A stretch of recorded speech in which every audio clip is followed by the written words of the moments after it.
we have this, again, this vast expenditure of energy, this surge of fight or flight energy. And then in that moment, it's compressed and it's held in check. Now, if that energy would be released too quickly, it would be overwhelming. Again, one of the reasons I think, one of the drives for people to use the opioids is to prevent this from happening, because that can be overwhelming.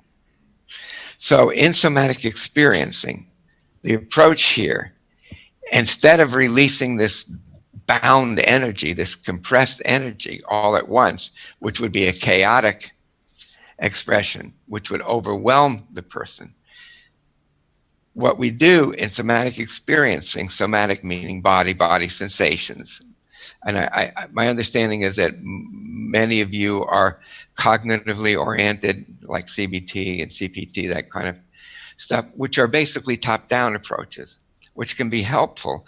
But until you change this underlying pattern, which is driving the addiction, through what I call bottom-up processing, that drive to medicate is going to remain. And again, I think CBT and those kind of things are very useful in working with triggers for relapse and those kind of things. But to really shift out of that opioid-driven physiological state, we need to be able to work with the body sensations. And in doing that, instead of chaotically and abruptly releasing all of this fight or flight energy, again, remember, you saw the gazelle is laying there motionless, and then and impervious to pain. It's being chewed on. There's no response. There's no yelping. There's nothing like that. As it flips over, it goes immediately back into this fight or flight energy. Well, we humans don't do that. We don't go into fight or flight yet generally. We, again, get stuck with either this chaotic energy or this shutdown of activation. So the key in my approach in somatic experiencing is to release this fight or flight energy one small amount at a time.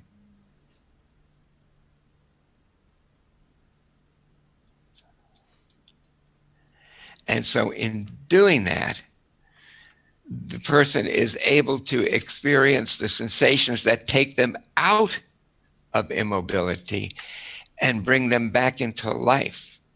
A typical response that a person gets is they say, I feel alive. I feel alive, sometimes for the first time in my life, people will say, because their access, because its energy has been totally shut down. And again, this is reinforced by the use of most, I think, all addictive drugs, really. So that's really kind of the basic idea. Let's see, what else do I want to say? Yeah. So also, when there's been a deep dysregulation of the nervous system, due, for example, to birth stress and birth trauma.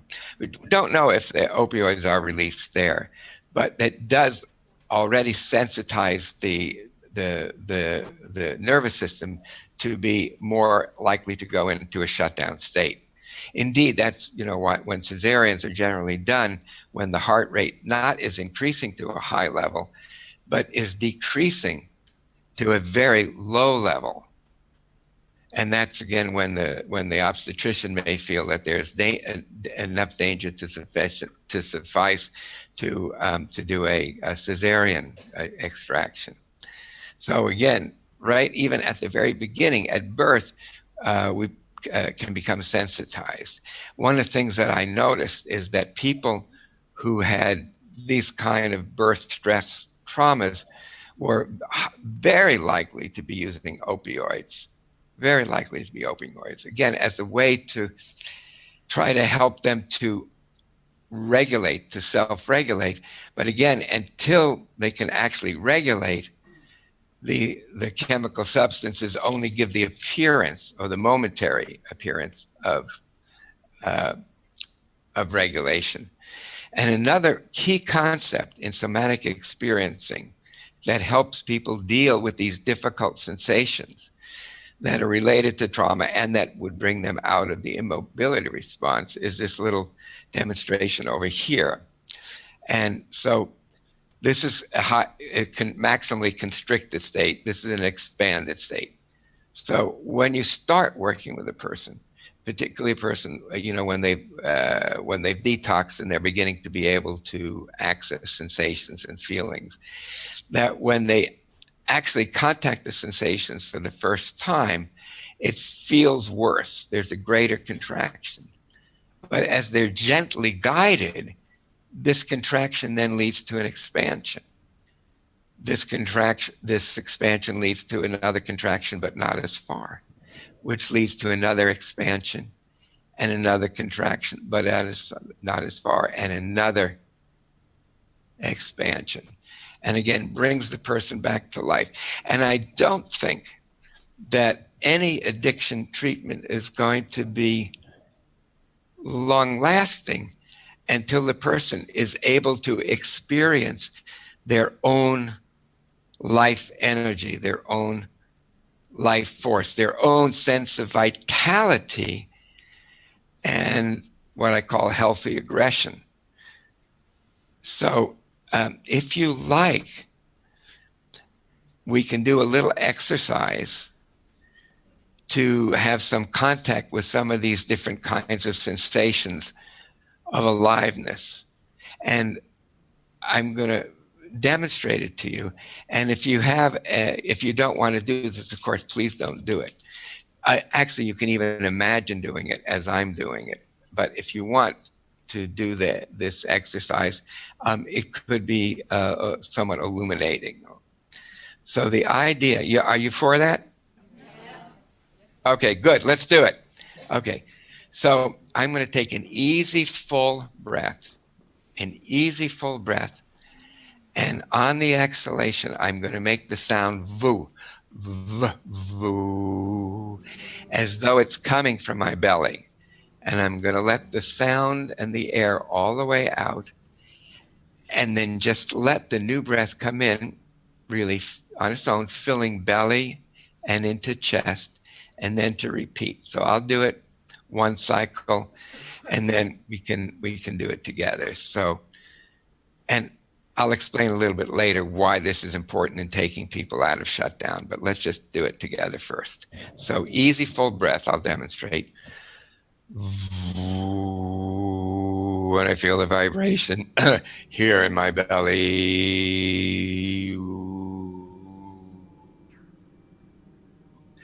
Let the breath come in, filling belly and chest.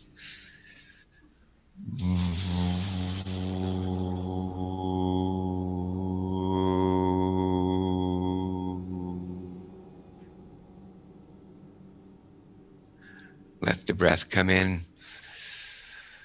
One more.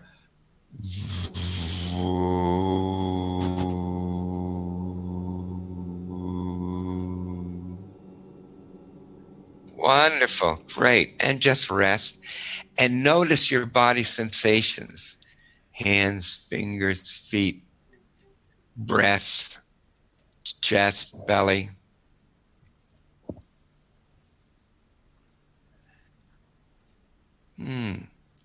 I notice some of you are moving a little bit, stretching, which is a typical reaction. Yawning often occurs.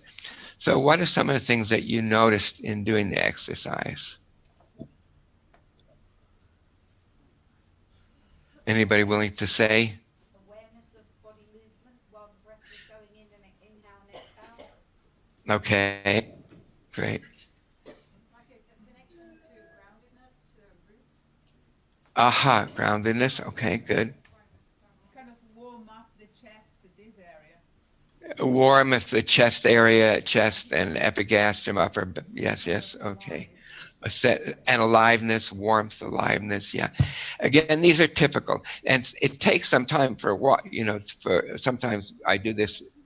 I'll do this, have the person rest, and do it again. Because when the client is not used to feeling body sensations, it takes a while before they begin to be able to access them. The shutdown state is I think is what's often described as alexithymia, an inability to have sensations and feelings, and to even put words to those sensations and feelings. So let me tell you a little bit about the physiology, the psychophysiology of this little exercise. There's a nerve called the vagus nerve, and it's the longest nerve, and it's the largest nerve. Actually, I'm not sure if it's the longest nerve. It's definitely the largest nerve in the body. Vastly more neurons than any other nerve. And what happens when you're exposed to something that's overwhelming or that's horrifying? Say you go out after this meeting and there's a poor kid is hit on a bicycle and he's laying there on the ground, and you get this turning in your gut. That's the vagus nerve. That's the efferent, or the motor part of the vagus nerve. It's also, again, the system that releases the endorphins. It's part of that overall system. So now what happens, because, and this is my very dear friend and colleague Stephen Porges, went through some of the early literature, the anatomical literature. Actually, Darwin said the same thing, that the great majority, between 80 and 90% of this nerve is afferent. So it's taking sensory information from the gut. And I think you all know that the gut has supposedly its own brain, and the enteric brain that's as complicated as a cat's brain, or has as many neurons. But it's not like a brain. It's like a diffuse network, more like a jellyfish or a sea anemone, something like that. And all of that information from the gut is sent up through these sensory receptors, sent up back into a different nuclei, the nucleus solitarius in the brainstem, which then inhibits the efferent, the motor vagus nerve. So it says instead. So what happens is, if you see this horrible thing, your guts contract. That sends a message up through the vagus nerve that said this is horrible. So then the vagus nerve sends back more impulses saying this is not this is oh. And so you have what I call a positive feedback loop with negative consequences. So the sensations and the feelings get worse and worse until we can interrupt that cycle. And this exercise is the beginning towards doing that, because you're vibrating these sounds in the gut and sending up new messages to the brain system to downregulate that shutdown state. And again, you have to do this gradually because of that compressed energy. Again, we don't want that energy to be released prematurely, so we titrate this experience. And this is a major difference between the approach that I'm presenting here and some of the things like for exposure therapy. And usually I don't comment on other therapies, but that's one thing that does deeply concern me, is the having people just relive the traumas over and over again, because again, with this flooding, you get this often chaotic release. And to the nervous system, being overwhelmed is by your present sensations and feelings, emotions, is no different than being overwhelmed in the trauma. And so it runs the risk of re-traumatization. So again, my advice is, when you're working sensorially, when you're working affectively, it's really important, it's critical not to overwhelm the person. And again, when they're overwhelmed, what are they going to most likely do to try to manage that overwhelm? Yes, of course, they're going to use the substance. And again, in this case, the opioids. There's one other thought that I have to give you about different addiction to different substances. So the first few months of life have to do with the parents holding the child, rocking the child, soothing the child, helping them learn to regulate, eventually to begin to regulate themselves. Because at first, an infant cannot really, has minimum ability to regulate itself. Basically, it regulates itself by, by screaming and crying and flailing till the caregiver picks them up and holds them and rocks them and soothes them. So it's actually pretty remarkable that they are able to do that. So, so gradually, as they are able to more regulate, you'll see that the caregivers, the parents, are usually then kind of actually get the kids more excited. They play with them. They do peekaboo. They hide their face and then show their face. They see that they hold the baby up in the air. It just loves that excitement. And that culminates around 18 months of age when a new neurochemical system comes into play, and that's the dopamine system. And, this is when the child gets up and stands on its own feet and sees the world in a completely different way and is able to move from place to place. And there's that door, and it goes to that open door and explores what's on the other side of it. It also explores everything that it can, literally everything it can. People, there's the expression of a child-proof your home. Well, I say good luck, because that drive to explore is boundless and is mediated by dopamine. And that's, again, the new neurochemical. And one of the things that I've noticed in my generation, parents were advised never to pick up the children when they're crying, because they would only learn to manipulate you and become dependent. And they also advocated against breastfeeding as it was unsanitary. So this is really horrific and really led to a lot of, addictive tendencies towards the opioids. Now, what I see also happening is when the 18-month-old, the 2-year-old, is into everything, and the parents have to stop them. And the parents of these generations, the millennial generations, for example, tend to want to be the child's best friend or to reason with a child. I mean, have you ever seen somebody try to reason with a 2-year-old? Right? Yeah. It's just not possible. It really is not possible. So anyhow, because these boundaries are not set, the child feels this incredible inflation. It's like, I can do anything. I call it the world be me oyster stage. And again, they need the constraints because they can endanger themselves. They need to hear, stop, you can't do this. You're loved. It's not that you're bad, but this action is not okay. And it has such a powerful effect of stopping that. So they go from this inflated to a deflated. This is sometimes called the narcissistic inflation, the narcissistic deflation. Thank you. And that, I mean, you probably are thinking ahead, that where these boundaries are not set, I believe, and I don't have really data except anecdotal data, but I believe my experience is that these people are very often attracted to dopaminergic agonists, i.e. cocaine, because it gives them that feeling of, I can do anything.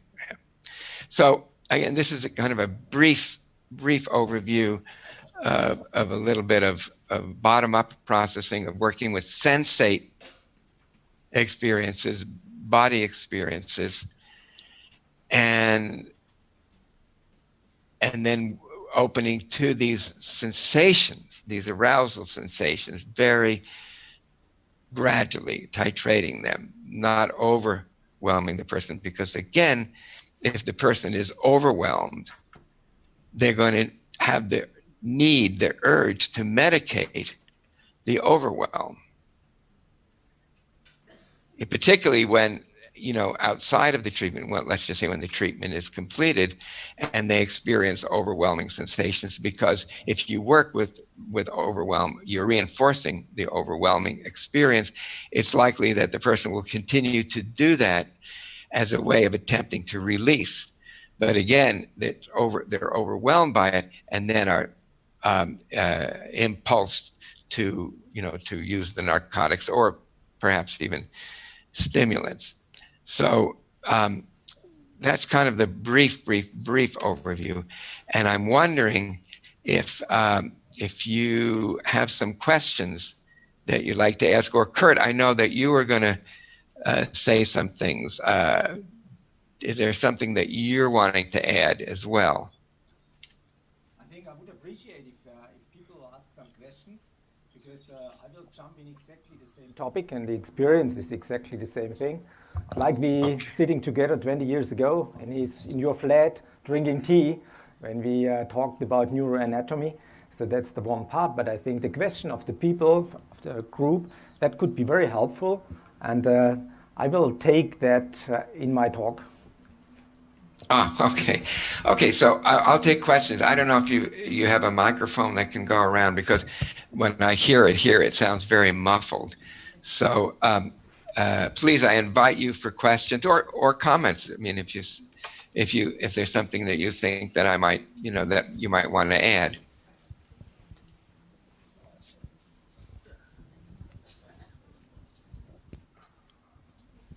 Okay, I see somebody standing. Hold the microphone. Yeah, I'm just holding the microphone so I can give it to people who want to speak. I am sorry, I could not hear the question. Hello, Peter? Can you hear me? Yes, I can hear you, but it's very muffled. Okay, maybe should I come and stand there so you can see me? So speak, actually hold the microphone Okay, really is that close better? to your mouth. Yeah, can you hear me now? A little bit better, yeah. Yeah, I was just going to say I came across your work last year and tried the exercise you did with us today, and it had a very significant effect for me. So I continued exploring the body releasing and started to learn TRE. Can you hear me? No, I'm sorry, I hear every occasional word, but it's so muffled. Justin, can you maybe hear the question? I'm going to just give this to Justin for a minute and then ask the question. Our apologies, everyone. But just, go ahead and repeat the question for me. Can you hear me? I can hear you just fine. Okay. No, I was just going to say that I came to explore somatic experiencing last year through coming from a life coaching therapy background. Experiencing last year from a life coaching background. And that was supporting my work in including the body in the experience and in the learning and the development. And now using learning of the body and in development. And now learning TRE as well. And your comment just now about the slow release and how people can become addicted or needing that faster release resonated a lot with me. So not a question, but a comment.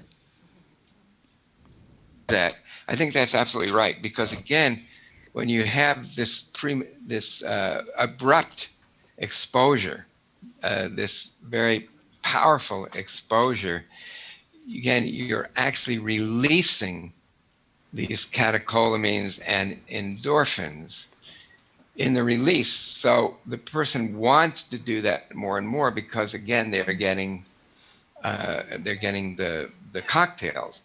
But again, the problem with this is then it's limiting to how much they are actually able to release by doing this. And so again, there's probably going to be a greater likelihood to go for exogenous opioids and possibly stimulants. Thank you. Yeah, I could hear you better because you were holding it real close to your.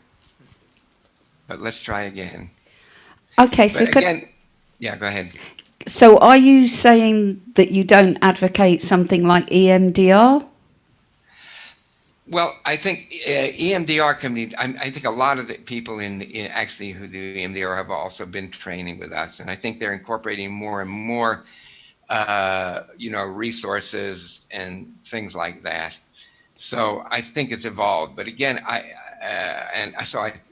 think it depends very much on the practitioner, on their skill level, and their appreciation also that the person is not just their traumas. There's a whole world that's going on inside of every person. And I think the gift that therapy can bring is to help the people discover their own gifts, their own capacities, not just that they're erasing the trauma. So I believe that EMDR is people who are doing it are doing more of this kind of thing and also doing more binaural tapping instead of just the eye, because the eye work can be overwhelming. There's no question about that. But again, I think that all of these things are evolving, and one of the forces I believe in this evolution is an understanding of the role of the body, and particularly of being able to work bottom up with sensations. Hi, Peter. First of all, I wanted to give some praise and thanks to your work. I think it's really groundbreaking and really needed in this work. But I wanted to ask, why is it you think that there isn't more uptake in the mainstream for a more body-centered approach? Well, I think that's happening. I mean, I really do. I think when I first started to begin to develop the work in the early 70s, and if I gave a public lecture, I think people were, they either just had no idea what I was talking about, or they were horrified. And in now 2018, I think that, that this is over. This is no longer fringe work, but has entered the mainstream. If you look at the number of articles written on not only mindfulness, but interoception in general, you see it really has entered the mainstream. Actually, we did an article on interoception and proprioception as a basis for trauma therapies. So I would say it's in the zeitgeist. It's in the Gestalten right now, and I think it's only going to evolve and increase and proliferate as more and more people become exposed to these kinds of ways of working. So I think it's and my good friend and a colleague, Bessel van der Kolk, and his book that came out a year or two ago, The Body Keeps the Score. Again, it's so much about the centrality of the body. And Robert Scare, a neurologist who was a student of mine, wrote two really, really good books. One called The Body Bears the Burden and The Trauma Spectrum. So I think at this point, the genie's out of the jar, let's say. And I don't think it's going to get put back in. And I think, again, what it does is it offers people who have diverse approaches, whether they're cognitive approaches or whether they're psychodynamic or psychoanalytic.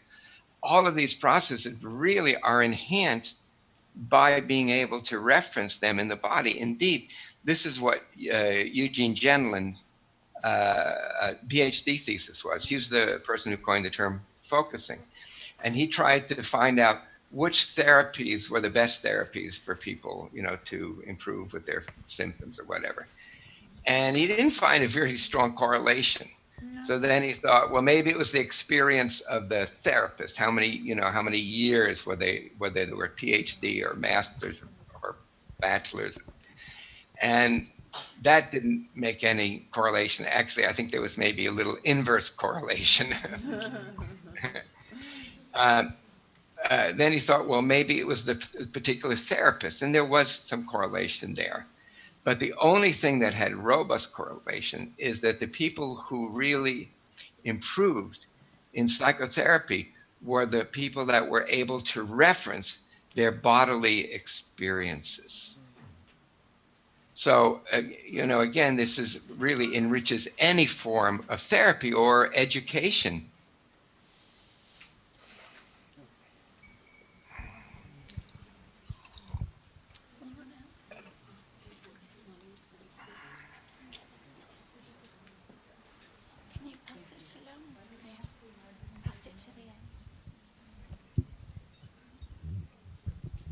Hi, Peter. I'm not sure you can see me. Just to go off on a bit of a tangent here, I'm not sure if it was yourself or Kurt was mentioned in the bio as regards working with sports teams. Would this brand of therapy be helpful? I presume it would.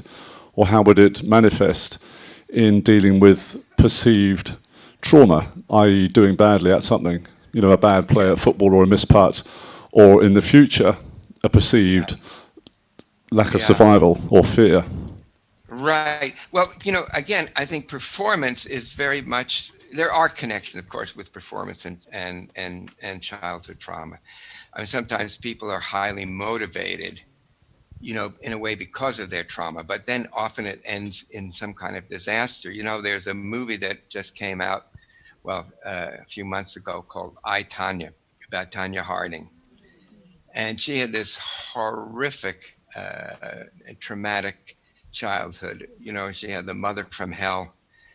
And, she discovered this one talent of skating. And she was able to do the triple axel that had never been done, or at least never had been done in Olympic competition. But then her trauma led to her complete downfall as her husband set up the situation where they hit Nancy Kerrigan in the knee with a sticks, and that again everything fell apart. So you have seen that it's a highly motivator, but then often it just leads to tragedy. We also actually just recently did an interesting workshop called Trauma and the Performing Artist. Actually, we're going to be doing that in London, I think sometime in August, for performers, actors, musicians, directors, writers, and therapists who work with people in the arts. And what was very interesting, again, people are motivated, probably in many cases by their trauma. And so what we would do is have a person do some kind of a presentation, whether it was a musical instrument or a monologue or some kind of a dance thing. And we would kind of analyze. I was doing it with a student of mine, a colleague of mine, Betsy Politan, wrote The Actor's Secret. And we would then do some work with the person to kind of get them a little bit unhooked from some of the trauma. And then they would play again the performance. And so it was entirely different. It became, instead of them doing a performance, you were engaged with them as a real person. And you see shows that are able to do this. My personal favorite is one that comes from you Brits called Call the Midwife. And it's just a wonderful combination of actors being able to access their affective nuances and to work together in a team, along with brilliant writing and directing. And right now, my video recorder at home is recording that, so when I return, I'll be able to see the last two episodes. But anyhow, And I pray that there'll be another season. But again, getting back to your question about performance, I think, again, performance can be a motivator, but there's a pitfall, there's a trap, and that is the trauma. And when you're able to release that, to open that, then I think they perform in a different way. You see the flow, you see the poetry in some of the professional athletes, and I think they're more likely to be supported in that way. Peter, thank you so much. It remains for me to say, sadly, we've run out of time for any further questions from you, but I'm sure if we could, we'd listen to you all evening. And I just like to say that this whole experience has gone brilliantly, not just because of how well the live link up has worked, but really just because we are listening to you and hearing the things you say. So I'd like to ask people to show their appreciation to Peter. Thank you.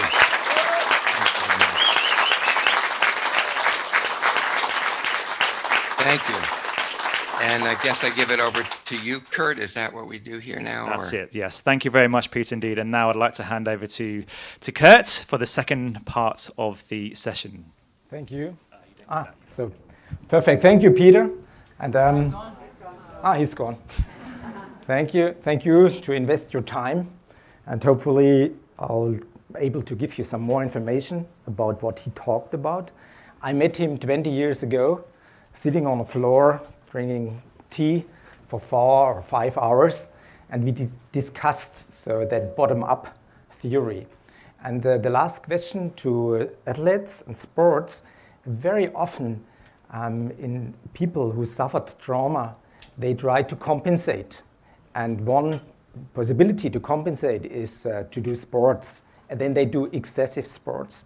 And I give you 2 examples. The first has been a player who experienced war in Bosnia, and then he went to Switzerland, then he went to France, he went to United States, and he was pretty good, but whenever the real game came, so he failed, and he really failed, and he was exhausted, which means in training he was pretty good, and then but in the real competition he had different injuries and pain.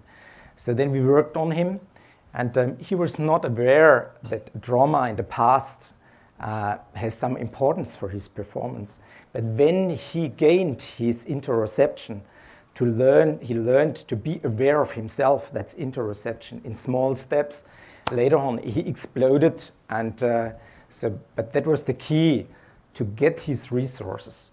And another lady, 23 years old from Scandinavia, she was an excellent skier.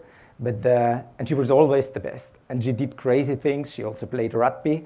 But then she had the first injury, second injury, third injury. But she did not realize it because her opiate system was so active. They do not feel pain. They run, and they do not feel pain. But then suddenly, if a huge injury happens, they are not able to move. They are paralyzed. They are sitting in a wheelchair. And the question is what to do with them. And so the story of the lady, 23 years old, was that when we asked the ma, she told us, yes, when she was pregnant with the girl, so after 4 months, she had to have a high dose of corticosteroids because of thrombocytopenia. High dose, 4 months, then early born, and she was crying always. She did not learn to regulate. She was crying, excessive crying. She was not able to sleep. She had problems with to take food in. And when she was getting older, after 18 months old, she was running always. And she had to do excessive sports. But behind the edge, she collapsed. And now we had to start back. We did it in small steps. She had to lie on the ground, inhaling, exhaling, and then to move slowly from the back side to the side. But she was not able to do that. And she explained, it feels so sad. I feel so bad. No pain. But after doing it, she felt the pain. But the sadness was before of that. And then small steps to recover it. But afterwards, after getting to their resources, then it's a real performance. And for that reason, I think very often in professional sports, they compensate. The opiate system is active. and we are really able to help them to understand it. Francine Sapiro with the EMDR, I know her since 1995, and that is a brilliant tool integrating in the relationship, whatever you do. So if you are in a good relation to your client, then you can use it as a tool. And then in addition, also with somato experience, it can be very helpful. And that's an important point. People have a huge benefit if we join together. If we do not fight which concept is the best, but if we adapt the concept on the clients, they can have a huge benefit. And we go to learn our clients to do their eye movements pattern themselves, and so that they can do something. And I like her very much. And this Gottfried Fischer, he's the Pope in Germany. He founded the word psychodrama in 1986. And he supported me very much with my dissertation, which was bad outcome in psychoanalysis. Now the reason for that. My pa suffered a severe trauma in 1951, and that was an accident. It turned him 3 times around, and before that he was in a very perfect condition. He was brilliant in his brain, and but from that day on he didn't feel pain, but he had a high blood pressure. Then he had a numbness in the fingers, and then he had a weakness in the legs, and then chronic pain appeared. And so in the end, he spent 26 years in a wheelchair. And what happened? He got a lot of drugs against pain, all different type of drugs. But because with that, suddenly his heart rate was 30, and he had a shutdown. He went to hospital, and they had the idea it's a heart attack. No, but that was the shutdown of the trauma. And so 26 years in the wheelchair, 36 years mistreated, and that was the reason why I studied medicine. So I started that in 1987, and one day I worked on him with interoception, acupuncture points, and we did some yoga exercise, we did some active stretch, which means, so maybe if you stand somewhere and then you push your arm in that line, and then inhale and push again. Small exercise, small steps. So then Gottfried Fischer asked me, Kurt, you do sessions with your pa, yes? So he had an accident, yes. What else is in that story? What else should be? He had the accident, he's mistreated, these bad doctors, I cannot understand what they did. And he said, listen, there's something else. Is there anything else in the family? I said, yes. Did he have a brother? Yes. And he had a brother, his name was Kurt Mosetter. He was shot in 1944 by an S officer in his back.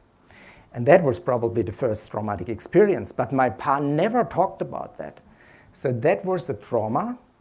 He dissociated, and that was probably one reason that after that physical accident, he was not able to recover. He had no resources. And that was also the paradoxic stress axis, like Yehuda or Bessel von der Kolk, they talk about that. So then cortisol is low because they had the first traumatic experience. And we have to care that. And very often we have to care the story to the early childhood, or in him, another story. So I worked on him, but then first time in his life, when I talked to him about that, he started to talk even about that story with my ma.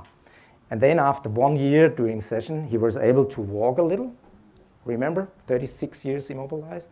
And then he asked, Kurt, we go to the place where my brother died.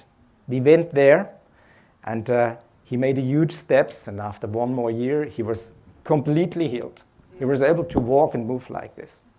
In spite of a chronic pain disease, in spite of being immobilized 36 years, but I never ever could have an idea that that story with my uncle was so important. And first, when Gottfried Fischer talked about that, I resisted. What else? It's not the fault of his brother. Of course it was. That was so the problem. And we worked on the body, and we tried to regulate the system. And so that was when the Myoreflex concept was born, and closely integrated with interoception. Arthur Craig is a famous researcher in the United States. Peter Levine is a famous researcher. And So we had some pictures of Stanley Kienelman, and he talked already about the body. And so for that reason, I had to study brain research. And this lady, she talked about disconnected syndrome. And she explained from the side of brain research that very often clients who are addicted, they are in a disconnected state. They have no access to themselves. They are somehow dissociated, and this is the part for the slow dopamine release. But in them, the slow dopamine release does not work, and they are in the fast dopamine release. In the fast dopamine release, you have no chance. You are getting addicted. So because of the disconnection. And then different types, anxieties or fears can happen because if prefrontal cortex is not able to silence that area, it does not work. For that reason, meditation or mindfulness, whatever supports the prefrontal cortex helps. But the most important part in childhood for the slow dopamine release is to play, to crawl, and to get in social interaction with other children, and that's to learn a lot about your body. And for that reason, the slow dopamine release is so important, and very often it's a disconnected state, and we should not attack the disease. So there have been many concepts, how to attack pain, how to conquer pain, how to break pain's barrier, and then they took the drugs for clients who developed a kind of addiction. That does not help at all, because then they are even more suppressed, and then it's even harder to get access to themselves or to their own body. And it's not one neurotransmitter which is crazy, it's the balance of the neurotransmitter system, and they need each other. Sorry, Kurt, what was the name of that woman? Gertraud Teuchert-Noth. Gertraud Teuchert-Noth. She's a brilliant lady. She postulated neurogenesis 30 years ago. And the good news is now from the side of brain research, there's much more information who supports what all of us do, because we need a different approach. And the one question, why the body and interoception and these concepts had a hard life 30 years ago, we need time. We need time. We need contact. And so there is no pill to do a shortcut. But some medical doctors had the idea, maybe there is a shortcut. I can tell you it's no shortcut. It's a process of relearning, and it's a process of gaining back yourself. But it's never too late, what she explained, even if you're 80 years old. So the brain is so flexible and so interested. So we have to feed it. But now remember, so that's crawling and climbing, body experience, what Peter talked. For that reason, for many clients, it's so helpful, and afterwards they are able to talk about.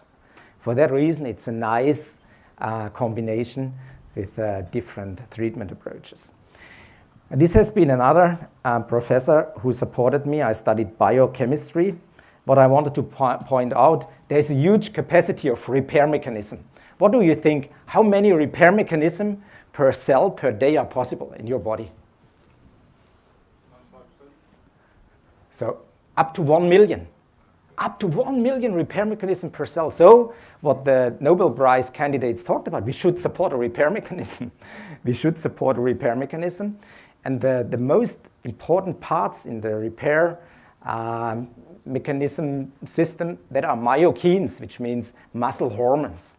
So for that reason, we need to move, and then we need to go in interaction. So biochemistry explained it, but so that's the background information. The capacity to get cured is huge.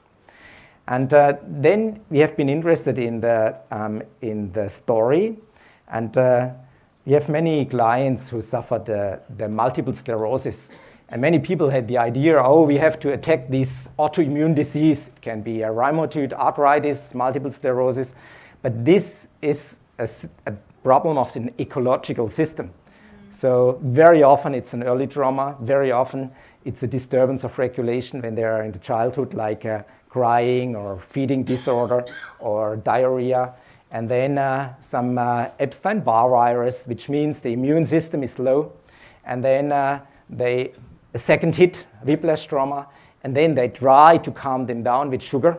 That's the second hit, insulin resistance. So first the cortisol is high, and then the insulin resistance again, and then Christmas, and then they have to care family experience, which they avoided within the year, and then the diagnosis come out. All these clients are cured because we did not attack the autoimmune disease, but we tried to find a safe place. That's an important part, a safe place.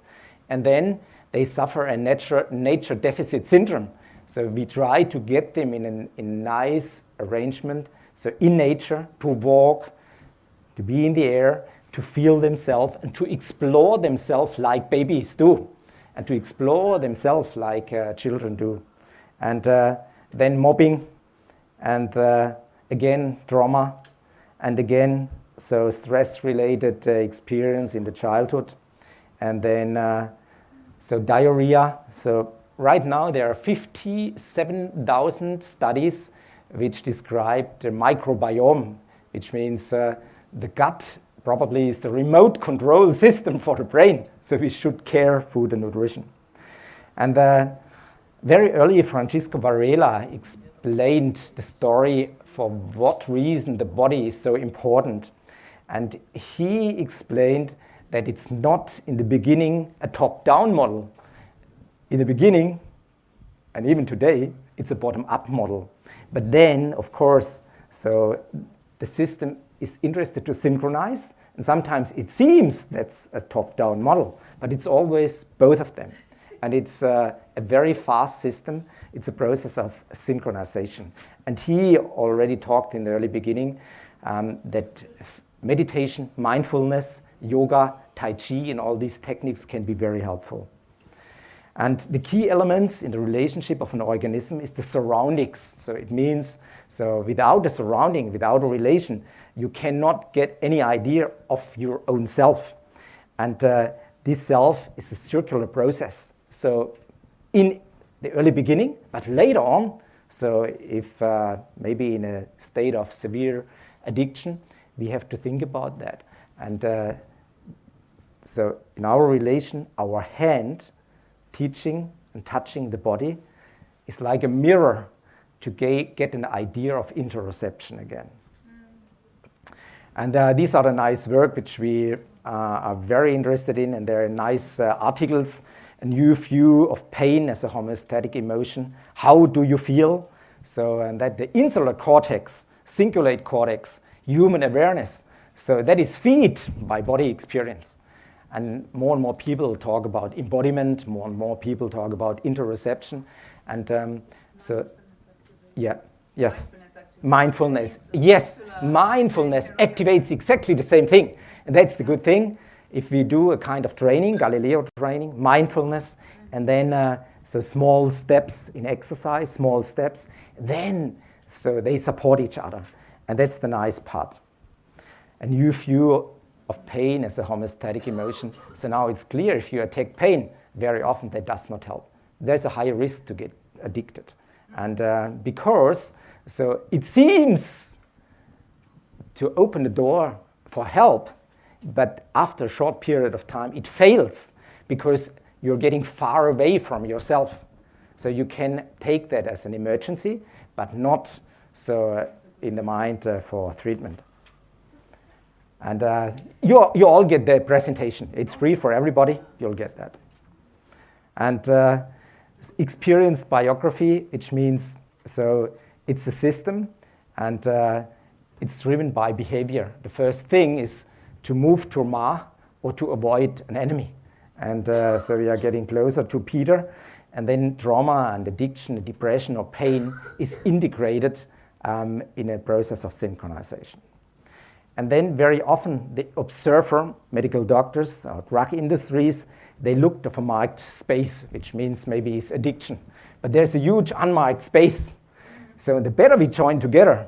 So one, even my single approach, if I have the idea, oh, the interoception is so important, then I'm not able to see the other part. So, but the more people join together, the less difficulties to suffer selective blindness. Because these people, they suffer selective blindness if they hit the disease. We try to understand it. And as soon as we are able to understand it, there is a chance to overcome it. And in the Chinese medicine, in Eastern medicine, in Ayurvedic medicine, they talked a lot about food and nutrition. They talked a lot about mindfulness. They talked a lot about that muscles are the biggest gland which produces hormones in our body. But we did not believe, but they had a lot of experience. And they defined not to do excessive sports, small steps, yoga, tai chi, qigong, but do it 2 minutes and 5 minutes and 10 minutes, not to overwhelm the system. Very often people who suffered a trauma in the past, they have the tendency to run fast, to do a lot. They overdo themselves, and then later on they hit them back. So we should learn from that experience.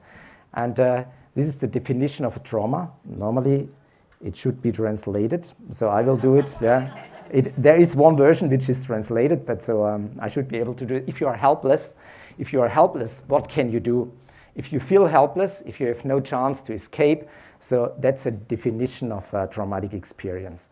And then you can get in the fight or flight reaction, but the one part that is the shutdown. And that's not just in the animals kingdom's word, the shutdown, so that playing death has a really big potential to understand.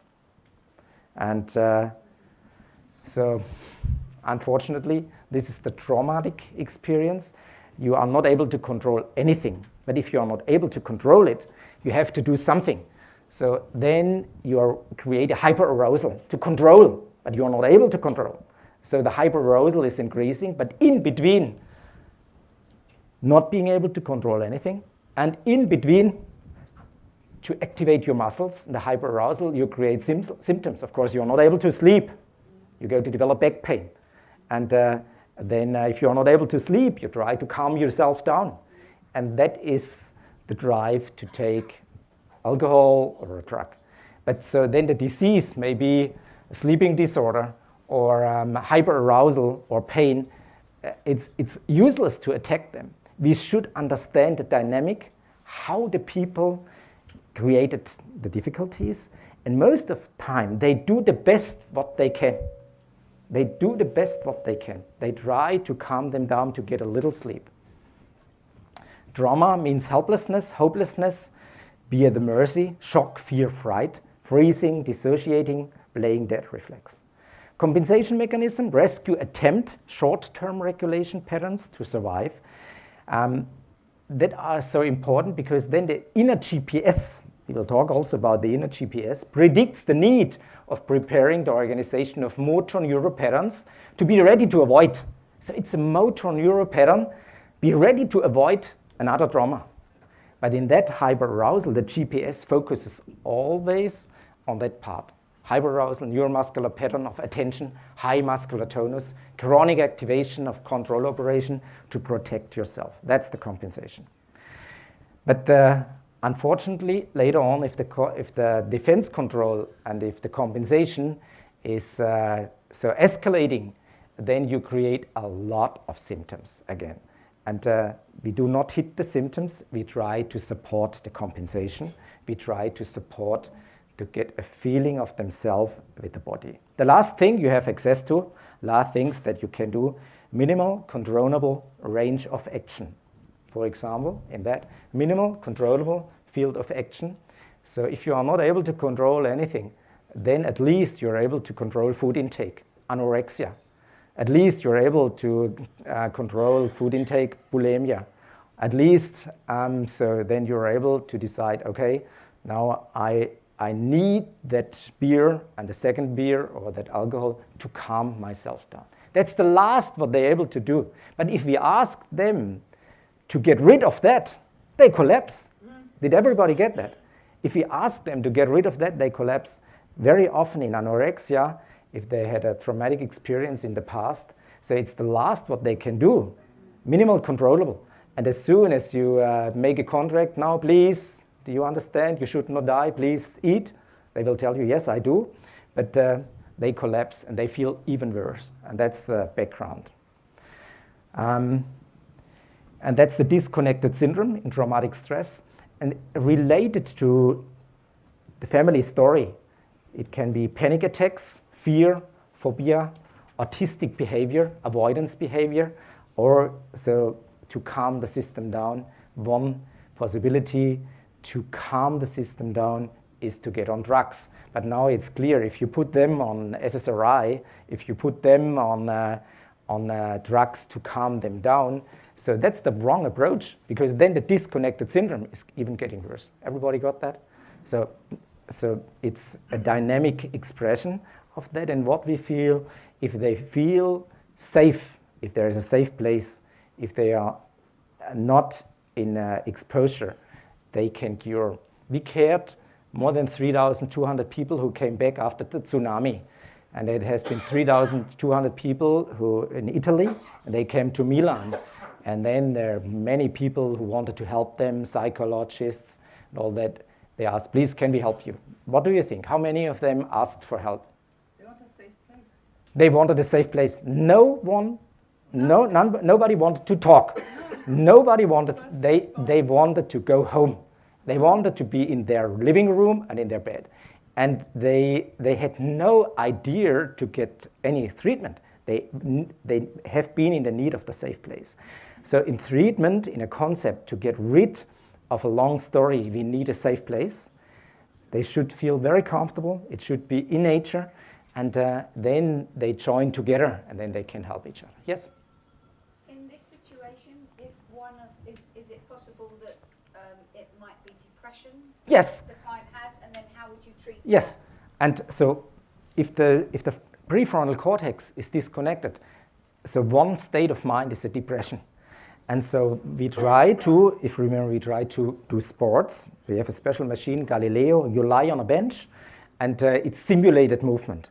And then we do this exercise, small active stretch. So Then, you don't medicate? yeah, we don't medicate. So now there's 3 big clinic groups.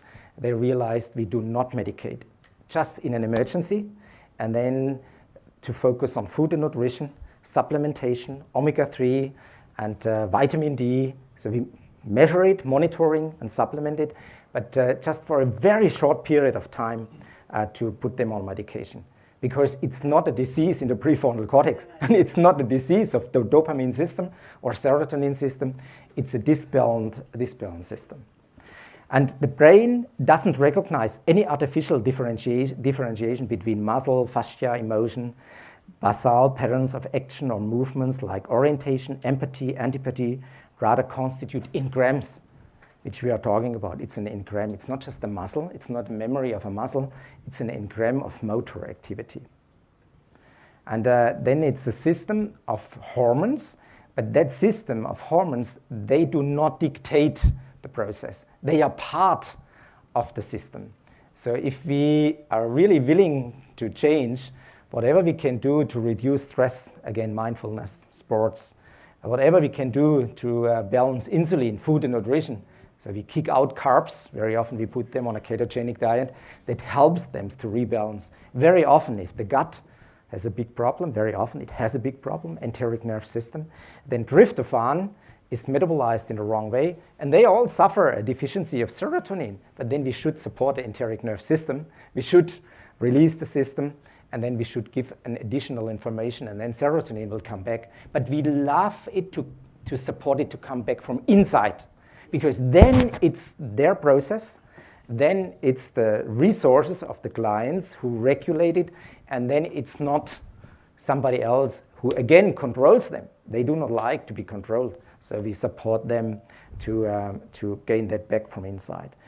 And there's many literature, so even that one, priming for health, gut microbiota acquired in early life regulates physiology, brain, and behavior. So that's, even food and nutrition is so important. And then what the brain researcher found, of course, very often early experience are most important to understand neurodegeneration. Because if you suffer a trauma or a second one, so you create a higher risk to develop a Parkinson or a dementia. So the dementia and the Parkinson is not something that the brain is running crazy with beta amyloid. No, it's a disconnected state, and then energy metabolism is collapsing, and in the end there are some plaques. But most of the time, if we look at the biography, we find a traumatic experience. But so what is the biggest problem with these clients, Parkinson's and Alzheimer's? Very often they are on 12, 13, 14, or 15 drugs, medications. And that medications destroy the brain. There are nice articles from Peter Goethe in Scandinavia. He wrote a nice book, Deadly Psychiatry, an Organized Denial. And he's the leader of the Cochrane studies. He's a biologist, he's a chemist, he's a medical doctor, he's a professor for medical statistics, and he made huge reviews for what reason just the drugs in grown-ups for elderly people are so bad. They damage the brain. This is the GPS, what most of you know. It's the amygdala, but the twin of the amygdala is the basal ganglia, which means anxieties and fear do not exist just in one area of the brain. It's like a symphony, and they are twins of the basal ganglia. And the most important input is coming from the spinal cord. So basal ganglia, they learn by motor activities. They learn by interoception. And then also the memory system and the prefrontal cortex are fed, so by interoception. And we postulated 21 years ago this inner GPS and memory cells. And in 2014, there was a Nobel Prize in medicine. Unfortunately, big groups in the medical units did not realize it. There was a Nobel Prize for the inner GPS. And the inner GPS is fed by the neck muscle, what Peter talked about. So the neuromuscular system is feeding the labyrinth, the ear, vestibular nucleus, small brain, which is the eye detective movement, prefrontal cortex, and the eyes. So it's feeding the system. It's related to the eyes. Now you see eye movement desensitization. For what reason? It's active in the inner GPS. So whatever helps that the GPS is coming back is helpful. So we should not treat a disease. We should support that the GPS is able to join in again. And very often in a traumatic state, so the hyperarousal and the difficulties in the neck muscles, they reduce the capacity of the GPS. So they reduce activity, they go in avoidance behavior, they go down, and in the end, they are not able to move because they feel so unsafe, because the GPS is not able to predict what's going on. If I walk like there, and even if I touch you, I'm able to realize that. If I walk in that direction, and if you would stand up, there are the saccades, they would realize, they changed position. Then I feel safe. I'm able to control environment. That's what Peter talked about, the dopamine system when you're 18-month-old. You're willing to control. The better you see your environment, the better you orientate yourself. But the people in this traumatic state, unfortunately, in their GPS, they have no chance for orientation. But we can support them from that side. Exercise, and then one exercise we can do together. Please stand up.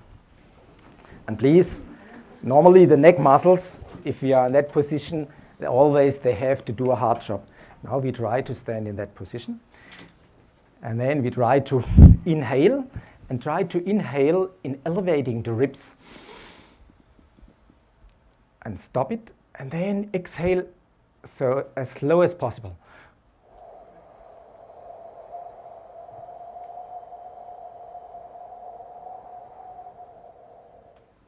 And then we inhale again. And then we do it like Peter.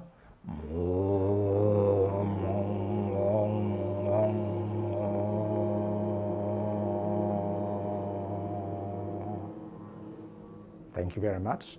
This position already helps that the small neck muscles have not to act, that they are able to get access for perception again. And so there are some exercise.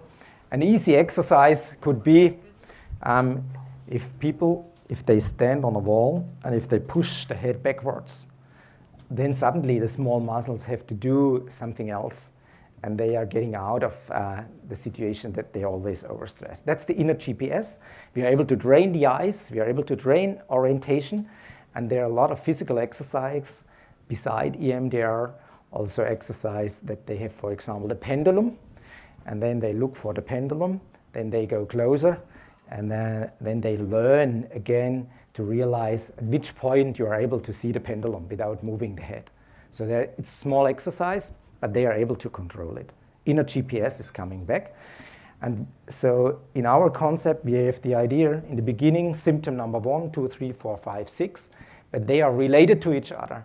And then we are related to the concept, hopefully to go back in that line.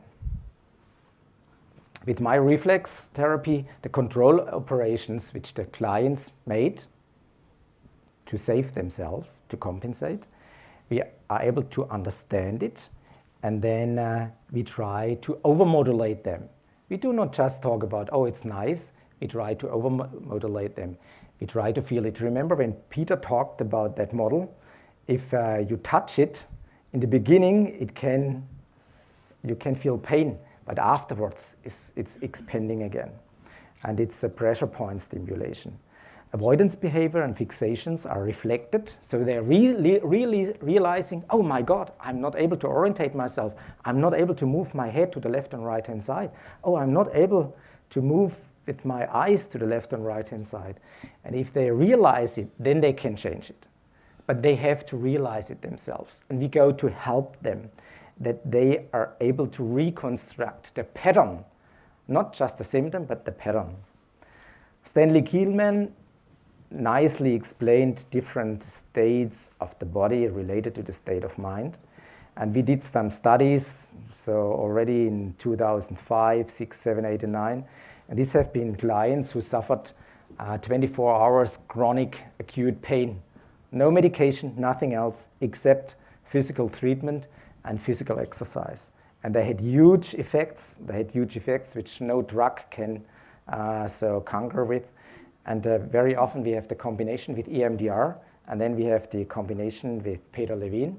And very often people feel better, but then suddenly they remember an old pain which they suffered in the past. Then it's getting better, and then in biography, we're going back that cascade.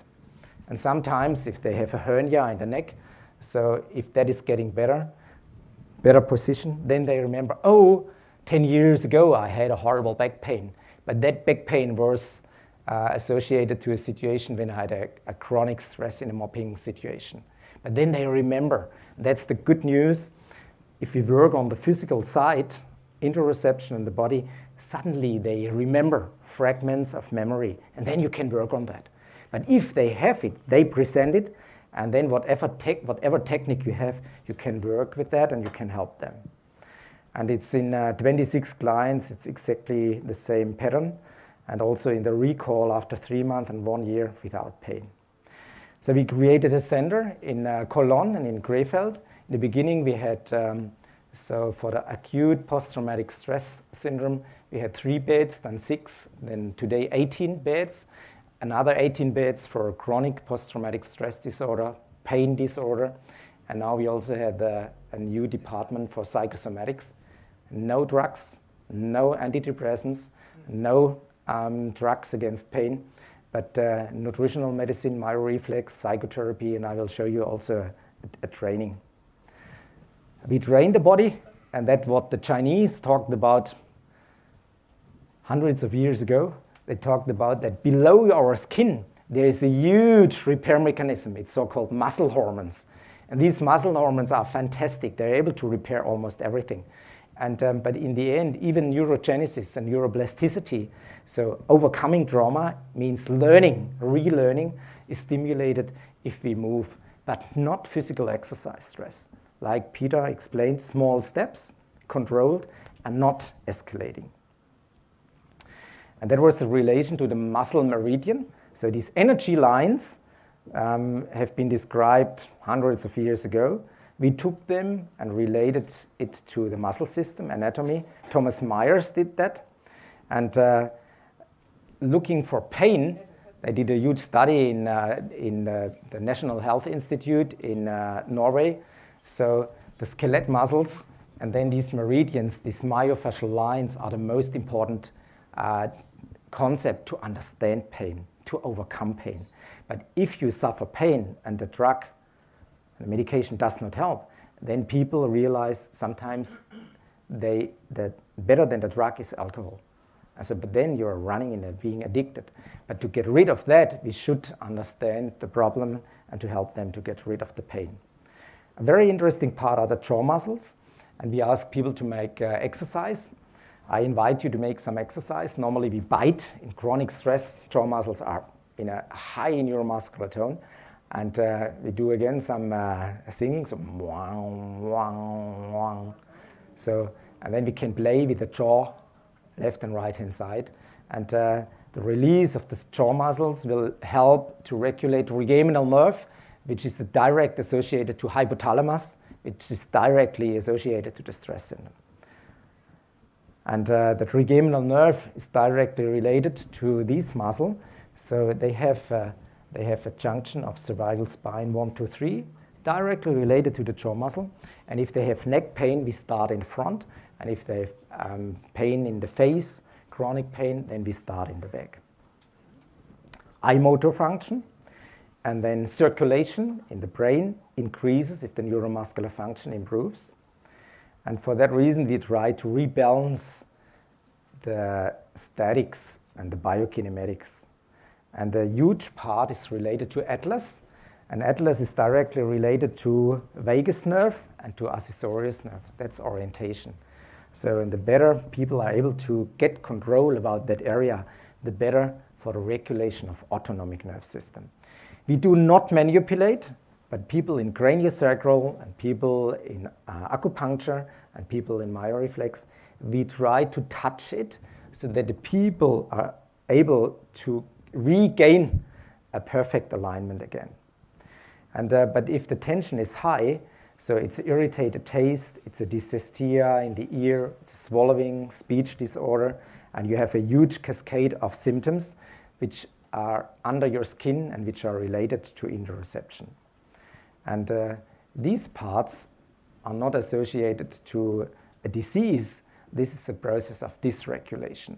And with interoception, we are able to stabilize them. Techniques, manual therapy, soft touch, treatment, and exercise. And very often the spinal cord is associated. There was a story of my pa when the dents hit the spinal cord. And if it's the back part, it's hitting some lines, and then people go to develop weakness. So the shutdown is related to that area. And the better the people are able to get aware of that, the better they are able to recover. Dysregulated interoception causes a lot of different symptoms related to the story of the clients. So different stories, different symptoms. That's the individualized approach. And very often the tongue is associated to that. For that reason, in children who suffer trauma, they start singing. And they do kind of overtone singing, so wong, wong. And that's again what Peter talked about. So the better they are able to inhale and exhale, to control take a breath, that is associated to the tongue. And even severe state of disalignment in the neck are able to recover. And we work on the scalene, we work on that muscle. And so this is a huge group of symptoms which is related to a chronic stress in the neck. And these are not disease. For that reason, we are not willing to hit them with a drug. But if you go to a medical doctor, so especially if they are willing to go for an operation, then people freak out because they are not willing to get hopeless and immobilized again. For that reason, these are symptoms, then you should work on it, and then you should regain it.